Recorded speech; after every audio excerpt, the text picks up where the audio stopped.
క్రిషాంక్ మాట్లాడుతూ ప్రధానంగా ఏమంటున్నంటే, గతంలో వాళ్ళు మీ ఎమ్మెల్యేగా పోటీ చేసినటువంటి ఫిరోజ్ ఖాన్ మాట్లాడిన మాటలే నేను పోస్ట్ చేసిన. మీ జర్నలిస్టు మాట్లాడినటువంటి అవే పోస్ట్ చేసిన. అందులో తప్పేముంది? అందులో ఫోటోని చూపిస్తూ ఇక్కడ వాళ్ళకి రేవంత్ రెడ్డితోని కలిసిన ఫోటో చూపిస్తూ చెప్పడం ఉంది. నా తప్పేముంది? నేను ఇదే పోస్ట్ చేసిన గదా! సంబంధం ఉంది కాబట్టే ఫోటో దిగిర్రని చెప్పేసి మాట్లాడుతుండు. మీరేమంటారు అండి? ఫోటో దిగి ముఖ్యమంత్రి గారు రేవంత్ రెడ్డి గారికి ఉన్న ఫ్యాన్ ఫాలోయింగ్, రేవంత్ రెడ్డి గారికి ఉన్న ప్రజా ఆదరణ ఏ విధంగా ఉందో మనందరికీ తెలుసు. రేవంత్ రెడ్డి గారు కొన్ని లక్షల మందితోటి ఫోటోలు దిగుంటారు. నిజంగా రేవంత్ రెడ్డి గారితో ఫోటో ఉండి రేవంత్ రెడ్డి గారు తప్పు చేసినట్టే భావిస్తే, ఏదైతే టీఎస్పిఎస్సి కానీ ఇతర అన్ని స్కామ్లలో కూడా చేసిన ప్రతి స్కామ్ కూడా కేసీఆర్ గారి ఫోటో కాదు, కేసీఆర్ గారి ఇంటి పేరుతో అనేక స్కామ్లు జరిగినాయి. కల్వకుంట్ల పేరుతోటి. మరి అవన్నీ స్కామ్లు కూడా కల్వకుంట్ల చంద్రశేఖరరావు గారే చేసినట్టు మీరు అంగీకరిస్తే దీనిపైన మీరు మాట్లాడవచ్చు. దానితో పాటు మీకు ఎనుములకి తేడా తెలియకుండా, అసలు వారి తమ్ముళ్ళు ఎవరో తెలియకుండా మీరు కాంగ్రెస్ పార్టీలో ఉండిపోయారు. రేవంత్ రెడ్డి గారితో మీరు పని చేశారు. వారి తమ్ముళ్ళందరి పేర్లు మీకు తెలిసి కూడా మీరు తప్పుడు ప్రచారం చేసి పబ్లిక్లో మీరు ఒక రాంగ్ పర్సెప్షన్ని క్రియేట్ చేయడానికి తప్పుపడుతున్నాం. ఇంకోటి, దానిపైన సంబంధించిన పోలీస్ స్టేషన్లో కంప్లైంట్ ఇచ్చారు. ఆ కంప్లైంట్ పైన పోలీస్ సంబంధించిన యాక్షన్ తీసుకుంది. మేము గతంలో చేసినప్పుడు సొమోటోగా ఎవరు కంప్లైంట్ చేయకపోయినా, ఎవరు కేసులు పెట్టకపోయినా సొమోటోగా మా పైన కేసులు పెట్టారు. ఆ రోజులు మర్చిపోయి ఈ రోజు వాళ్ళు వచ్చి ఇష్టం ఉన్నట్టు ఏదైతే నోటికి ఎంత వస్తుంది మాట్లాడితే, వాస్తవాలు ప్రజలకి చెప్పాల్సిన ఒక బాధ్యత అధికార పక్షంలో ఉన్న మా పైన ఉంది కాబట్టి మేము ప్రజలకు వివరిస్తున్నాం.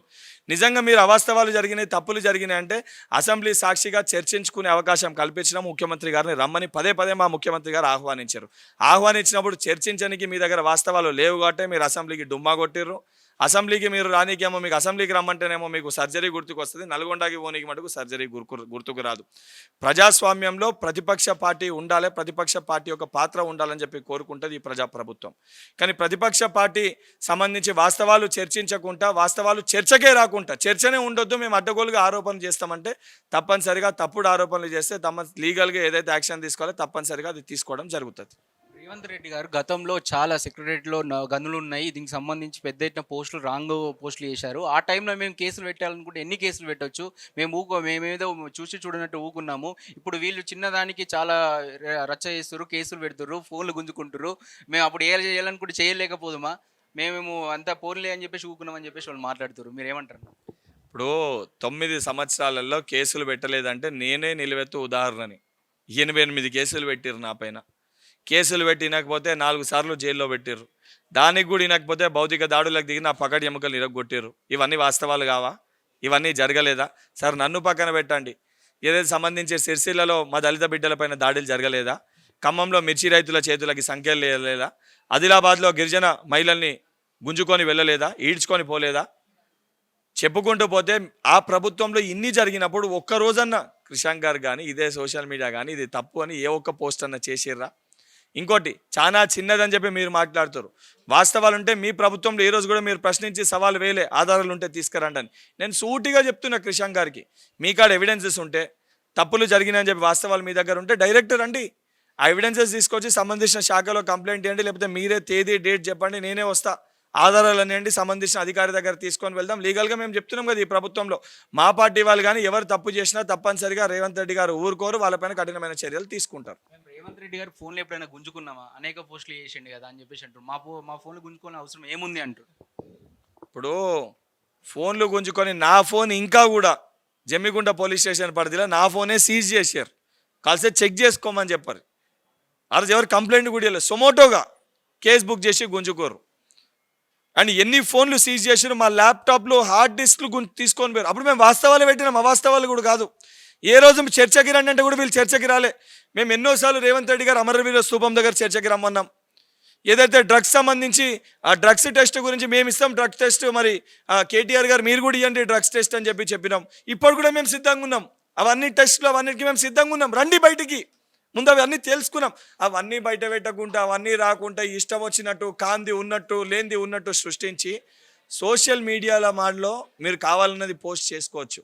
కానీ ప్రజలకు కానీ అవతల వ్యక్తుల మనోభావాలు దెబ్బతినే విధంగా ఏదైనా పోస్ట్ పెడితే ఇబ్బంది కలిగితే వాళ్ళు కంప్లైంట్ ఇస్తే మీరు బీఆర్ఎస్ పార్టీ సోషల్ మీడియా మేము ఏది పెట్టినా మా దొర ఉన్నాడు మా దొర చూసుకుంటాడంటే దొరగిర నడవదు. ఇది ప్రజాస్వామ్యబద్ధంగా పోలీస్ అధికారులు ఏ రకమైన యాక్షన్ తీసుకోవాలో అవి తీసుకుంటారు. ఆ రోజులు పోయినాయి, క్రిషాంగన మర్చిపోయినట్టున్నావు. ఇది ప్రజా పరిపాలన కొంచెం గుర్తు చేసుకో. ఇంకోటంటే ఈ పోస్టులకు సంబంధించి వచ్చేదంటే రైతులకు అది కన్వర్ట్ చేసింది తెలంగాణలో కాంగ్రెస్ పార్టీ వచ్చిందని చెప్పేసి ప్రధానంగా వాళ్ళు పోస్టులు చేస్తున్నటువంటి పరిస్థితి. దీనివల్ల కూడా రైతుల జోలికి వస్తే ఈ ప్రభుత్వం ఉండదని చెప్పేసి కూడా చెప్తున్నారు. ఏమంటారు దీనిపైన? ఇప్పుడు రైతులు కాంగ్రెస్ పార్టీ రైతుల కోసము దేశవ్యాప్తంగా కానీ రాష్ట్రంలో కానీ రైతులకు ఏకకాలంలో ₹1,00,000 రుణమాఫీ కానీ రైతుల సంక్షేమ పథకాలు తీసుకొచ్చిందే కాంగ్రెస్ పార్టీ. ఈరోజు రైతుల సంక్షేమం కోసం ఆలోచించిన ముఖ్యమంత్రి గారు ఎవరు ఉన్నారంటే మొట్టమొదటిగా పేరు వచ్చేది కాంగ్రెస్ ముఖ్యమంత్రి స్వర్గీయ వైఎస్ రాజశేఖర రెడ్డి గారి పేరు వస్తుంది. అవన్నీ స్కీమ్స్నే మీరు తీసుకొని వచ్చి ఈరోజు కొత్త కొత్త స్కీమ్స్ని మీరు దాన్నే మీరు పేరు మార్చి అవే స్కీమ్స్ని మీరు పెట్టారు. అండ్ తప్పనిసరిగా రైతులకు ఏ ఇబ్బందులు జరిగినా రైతుల్ని ఆదుకుంటామని ఒక భరోసాని నమ్మకాన్ని ముఖ్యమంత్రి గారు పదే పదే రైతులకు కూడా ఇవ్వడం జరుగుతుంది. రైతు బంధుని ఆల్రెడీ ఇచ్చారు. తప్పనిసరిగా ఇచ్చిన మాట మేరకు రైతులకి 2,00,000 రుణమాఫీ కూడా తప్పనిసరిగా చేసి తీరుతాము. అండ్ సంబంధించి గత వర్షాకాలంలో అధికారంలో మీ పార్టీయే ఉండే నాయన, బీఆర్ఎస్ పార్టీయే ఉండే. రాత్రి భూగర్భంలో ఉన్న నీళ్ళని మేము మింగేసి మేము తాగేయలేదు. మేము వచ్చే అధికారంలో 3 నెలలే అవుతుంది. వీళ్ళు కొన్ని మర్చిపోయి ఇష్టం వచ్చినట్టు ఏంటంటే చాలా రోజులు అవుతుంది, వాళ్ళ అధికారం ఉన్నది కూడా మర్చిపోతారు. అంటే నవంబర్ అంటే సంబంధించి లాస్ట్ ఇయర్ జరిగినవి కూడా మీరే చేసిరని చెప్పి మాట్లాడతారేమో. మేము వచ్చి 3 నెలలు అవుతుంది అంటే 100 రోజులు కూడా ప్రతిపక్షంలో ఉండలేక ఒక ఈర్ష్యతోటి ఒక అసూయతోటి అరే ప్రజలు బాగుపడుతున్నారు, అన్ని వర్గాలు బాగుపడుతున్నాయి, మేమేమో దొరలెక్క పరిపాలించుకొని మీ ప్రజా పరిపాలనని జీర్ణించుకోలేక వాళ్ళు మాట్లాడుతున్న అసూయ మాటలు ఇవి తెలంగాణ సమాజం కూడా ఈ మాటల్ని ఊరుకోదు. తప్పనిసరిగా మొన్న తొండో మొండో కొన్ని జాగాల అవకాశం ఇచ్చిర్రు.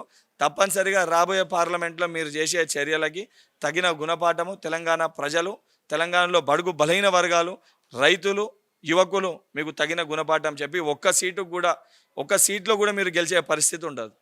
మేము రాజకీయాలు చెయ్యము, ఓన్లీ ప్రజాస్వామ్యాన్నే మనకు ప్రభుత్వమైన దృష్టి సాధిస్తామని చెప్పింది. కాకపోతే ఇప్పుడు వచ్చేసి మాత్రం రాజకీయాలే చేస్తున్నారు. వాళ్ళు వ్యక్తిగతంగా మా నాయకులు ఎస్పెషల్గా బండి సంజయ్ గారిని వ్యక్తిగతంగా విమర్శిస్తూ ఉన్నారు. దానికి సంబంధించి మీరు పాలన మీద దృష్టి సాధించని చెప్పేసి వాళ్ళు వ్యాఖ్యానించడం జరిగింది. మీరు ఏమంటారు? వ్యక్తిగత దూషణకు మెయిన్గా కాంగ్రెస్ పార్టీ పాటుపడుతుందని చెప్పేసి చెప్తారు.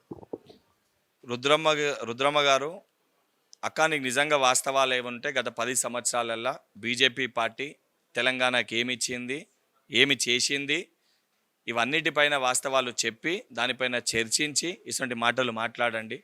ఏదైతే సంబంధించి మీ నాయకుల సంబంధించి ఏదో మార్కులు కొట్టేనికి ఇష్టం వచ్చినట్టు అవాస్తవాలు మాట్లాడితే అది మంచిది కాదు. ఎందుకంటే మీ పట్ల ఒక మహిళగా మాటలు వాస్తవాలు నిజంగా ఏదైనా ప్రతిపక్ష పార్టీగా ఆ పార్టీ ఏదైనా ప్రజలకు ఏదైనా ఇబ్బంది జరిగే ఏమైనా స్కీమ్స్ ఉంటే మా దృష్టికి తీసుకొని వస్తే తప్పనిసరిగా అది పరిష్కరించడానికి మేము సిద్ధంగా ఉన్నాము. మీ లెక్క కేంద్ర ప్రభుత్వం లెక్క కదా మీ దగ్గర ఉన్న సంస్థల్ని వాడుకొని ప్రజల్ని కానీ నాయకులను కానీ భయభ్రాంతులకు గురి చేసే ఒక ప్రయత్నం కాంగ్రెస్ పార్టీ చేస్తలేదు. ఇప్పటికైనా వాస్తవాల గురించి ఆలోచించి మాట్లాడాలని చెప్పి రాణి రుద్రమదేవి గారికి నేను ఎమ్మెల్సీగా వారు ఒక సోదరునిగా కూడా వారికి విజ్ఞప్తి చేస్తున్నాను.